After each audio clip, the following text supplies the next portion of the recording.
نبی کریم صلی اللہ علیہ وسلم کا ارشاد ہے کہ میری امت میں سب سے مفلس وہ شخص ہے کہ قیامت کے دن بہت سے نیک اعمال لے کر حاضر ہوگا،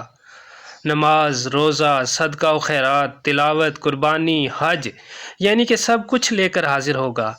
لیکن کسی کو گالی دے رکھی ہوگی، کسی پر ظلم کیا ہوگا، کسی کو مارا پیٹا ہوگا، یعنی حقوق العباد کی طرف سے خوب لاپرواہی کی ہوگی، تو اس دن سب دعوے دار جس پر اس نے ظلم یا زیادتی کی ہوگی، جن کا حق دبایا ہوگا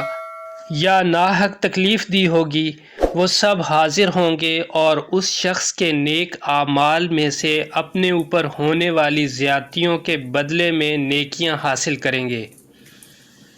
جب اس شخص کے پاس سارے نیک اعمال ختم ہو جائیں گے تو ان لوگوں کی برائیاں اس شخص پر ڈال دی جائیں گی۔ اب اس پر گناہوں کا ایک انبار ہوگا اور پھر وہ شخص کثرت اعمال کے باوجود حسرت و پریشانی کے عالم میں ہوگا اور اسے جہنم میں ڈال دیا جائے گا۔